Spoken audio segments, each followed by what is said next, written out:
Hello दोस्तों, आज हम फिर से हाजिर हैं एक नए टॉपिक के साथ और वो है सीमा हैदर। क्या सीमा हैदर जासूस है?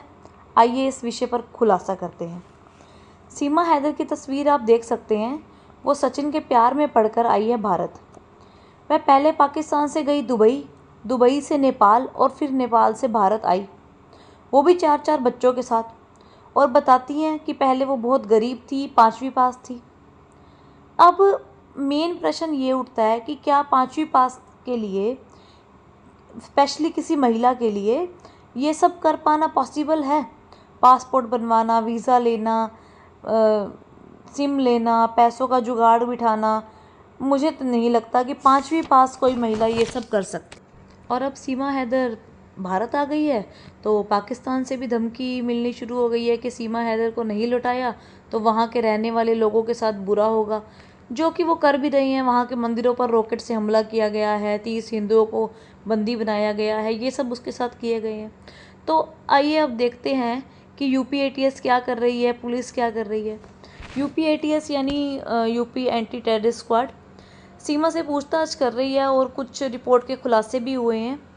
सचिन, जो जिसके प्यार में पड़कर सीमा आई है, उन दोनों को किसी अज्ञात जगह पर ले जाया गया, वहाँ पर उनकी पूछताछ की गई। अब पूछताछ के दौरान हिंदी में बात कर रही है सीमा। हिंदी के भारी भारी शब्दों का प्रयोग कर रही है ये लेडी। और पुलिस के पूछने पर बताती है, अगर पुलिस पूछती है कि तुमने ये हिंदी कहाँ से सीखी, तो बताती है कि ये हिंदी मुझे सचिन से बात करते करते आ गई। अब सचिन जो खुद हिंदी नहीं बोल पाता, खुद वो यूपी वाली हिंदी बोलता है, जो उसका एक्सेंट यूपी का है, और ये सीमा हैदर शुद्ध हिंदी बोल रही है। आप ही बताइए कि हम अगर किसी से कोई भाषा सीख रहे हैं तो हमारा बोलने का तरीका, हमारा एक्सेंट भी तो उसी के साथ आएगा ना। लेकिन ये तो शुद्ध हिंदी बोल रही हैं और भारी भारी शब्दों का प्रयोग कर रही हैं। अब यूपी ने काफ़ी सवाल खड़े किए हैं, जैसे कि 17 जुलाई को तुम आई, मतलब छुप छुपा कर आना पड़ा।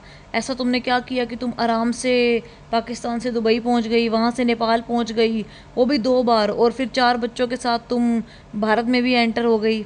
अब कई ये मेन प्रश्न ये भी किया जा रहा है कि जो तुम्हारा पासपोर्ट है उसके ऊपर तुम्हारी उम्र दिखाई गई है 21 साल, और तुम बताती हो कि 2014 में तुम्हारी शादी हो गई थी, तब तुम 19-20 साल की थी। अगर कायदे से देखा जाए तो इस हिसाब से तो तुम्हारी उम्र 28-29 साल की बनती है, लेकिन तुम्हारे पासपोर्ट पे दिखाई दे रही है 21 साल।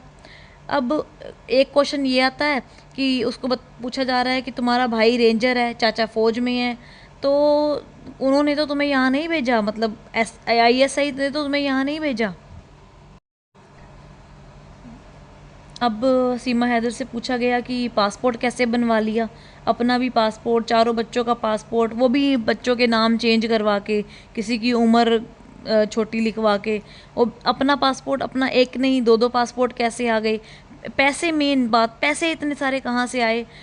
एक पहले ही जो चक्कर लगा यहाँ नेपाल में, तो बच्चों को छोड़कर आई थी ये नेपाल, अगली बार बच्चों को साथ लेकर आई, तो पहले जब बच्चों को किसके पास छोड़ के आई थी। तो ये सब क्वेश्चंस जो है वो सीमा हैदर से किए गए। तो कुछ क्वेश्चंस के जवाब उन्होंने दिए और कुछ क्वेश्चंस पर सीमा हैदर चुप रही। तो आइए यही चीज़ देखते हैं कि सीमा हैदर ने किन क्वेश्चंस के जवाब दिए और किन पर वो चुप रही। अब यूपी के डीजीपी ऑफिस ने बताया कि 15 दिन के लिए पहले सीमा हैदर टूरिस्ट वीज़ा पर आई थी। 10 मार्च 2023 को पाकिस्तान से दुबई शारजा पहुंची। 17 मार्च को नेपाल से वापस आकर, मतलब इसी रूट के थ्रू वापस आकर फिर पाकिस्तान आ गई। और सचिन 8 मार्च 2023 को यहाँ से गौतम बुद्ध से गोरखपुर जाता है और 19 को वहाँ सोनालिका पार करके काठमांडू नेपाल पहुँचता है, और 10 तारीख से लेकर 17 तारीख तक, यानी कि 7 दिन ये लोग साथ में रहते हैं। 10 और अगला चक्कर सीमा हैदर का लगता है 10 मई को।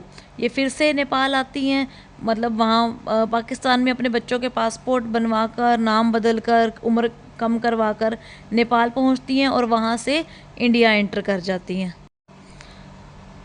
अब यूपी के एजेंट्स बोलते हैं, मतलब यूपी ने डायरेक्ट नहीं ये खुलासा किया, उनके एजेंट्स ने आगे बोला है कि पूछताछ के दौरान इन्होंने पूछा है कि असली पासपोर्ट कौन सा है, बताओ। 2 पासपोर्ट है उनके पास।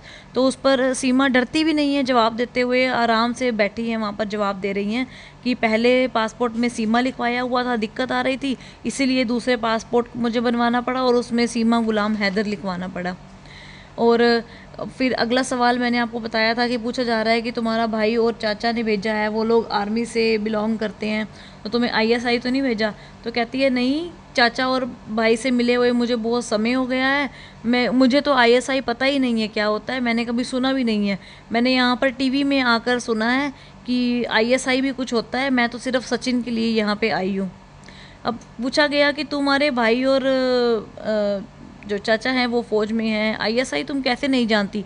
स्मार्टफ़ोन तुम यूज़ करती हो, लैपटॉप तुम यूज़ करती हो, तो कैसे नहीं जानती? तो कहती है कि पहले बच्चा पैदा किया, 4 बच्चे पैदा किए, उसी में ही सारा समय निकल गया, पालने में सारा समय निकल गया, जो समय बच लेता था उसमें मैं पबजी खेल लेती थी।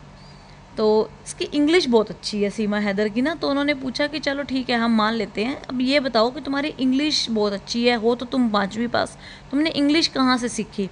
तो कहती है कि मैंने जो कुछ भी सीखा है 2019 के बाद सीखा है। मैं पबजी जब खेलती थी तो बड़े पढ़े लिखे लड़कों से बातें करती थी, तो वो लड़के इंग्लिश में बात करते थे, तो इसीलिए मुझे मतलब इंग्लिश भी आ गई। तो बहुत और क्वेश्चन पूछे गए, तुम्हें सिंधी आती है, उर्दू आती है, इंग्लिश आती है, कहाँ से आती है, तुमने कोई ट्रेनिंग ली हुई है? तो कहती है नहीं, मैंने कोई ट्रेनिंग नहीं ली, मैं पबजी खेल के सीखी हूँ और मैं यहाँ पे सिर्फ सचिन के लिए आई हूँ। अब सवाल किया गया कि सचिन ने तो तुम्हें एक सिम ला कर दिया था, बाकी सिम तुम्हारे पास कहाँ से आए? तो कहती है कि याद नहीं है। तो उन्होंने पूछा चलो बताओ, अब जैसे यूपी पुलिस हो गई, रो, UP IB, intelligence bureau, UP ATS, ये सब क्वेश्चन कर रहे हैं। तो उन्होंने पूछा इतने पैसे कहाँ से आए तुम्हारे पास, कि पाकिस्तान से नेपाल 2 बार तुमने आना जाना किया, फिर बच्चों को लेकर आई, बच्चों के पासपोर्ट बदलवाए, इतने पैसे कहाँ से आए? तो बताती हैं कि मैंने एक घर बेचा है, मैं वहाँ पर रहती नहीं थी, अगर मैं गहने बेचकर अपने पति को दुबई भेज सकती हूँ तो मैं ये काम मतलब इतना जुगाड़ भी लगा सकती हूँ। फिर उन्होंने पूछा भारत में किसी और को जानती हो? तो कहती है हाँ, पबजी खेलने वाले कई लोग मेरे भारत से जुड़े हुए थे, मैं सबको जानती हूँ। अब कई सवाल करने के बाद सचिन के पिताजी से सवाल किए गए कि आपको जब पहली बार सचिन ने सीमा हैदर से मिलवाया था तो आपको घर पर या किसी जगह पे क्यों नहीं मिलवाया, आप जंगल में जाकर क्यों मिले थे? तो वो चुप रह गए, कोई जवाब दिया नहीं। अब जवाब होता भी क्या, कोई जवाब दे ही नहीं सकते थे। तो यही क्वेश्चंस के थ्रू सीमा हैदर पर शक बढ़ने लगा। शक बढ़ते हुए बहुत से क्वेश्चन और किए गए जिनके सीमा हैदर जवाब नहीं दे पाई, कुछ के जवाब शक भरे थे, कुछ आंसर्स मतलब वेरीफाई किए गए, एक एक क्वेश्चन को 3-3 4-4 बार पूछा गया। अब यूपीएटीएस की एक टीम पॉलीग्राफी टेस्ट करना चाहती है कि ये हिंदी कैसे बोल लेती है, इसकी जो उर्दू है वो भारतीय कैसे हो गई है, कोई हैंडलर तो नहीं है जिसने इसको नेपाल से इंडिया में एंटर करवाया है, इसका इंडिया में आने का मकसद क्या है। पुलिस ने ये बात साफ साफ नहीं बताई सारे क्वेश्चन, लेकिन सूत्रों से ये बात पता लग गई है। तो अब यूपीएटीएस की एक टीम नेपाल और शारजाह, जहाँ पर ये दोनों जगह पर गई थी, वहाँ पर जाएगी। इसके खिलाफ बहुत से सबूत जैसे इसी के पास मिले हैं, 5 मोबाइल हैं, सब पे व्हाट्सएप चल रहा है, अलग अलग डीपी लगी हुई है, पाकिस्तान फैमिली रजिस्ट्रेशन है, पासपोर्ट है वो भी एक नहीं 2 है। अब आई कार्ड जो है मतलब पासपोर्ट में जो उम्र है वो भी कम लिखी हुई है। तो इन सब के बिना पर सबूत शक जो है वो बढ़ता जा रहा है सीमा हैदर के ऊपर। ऐसी ही जानकारी के साथ आपसे आगे भी मिलेंगे, तब तक के लिए धन्यवाद। कृपया इस वीडियो को लाइक, शेयर व सब्सक्राइब ज़रूर करें।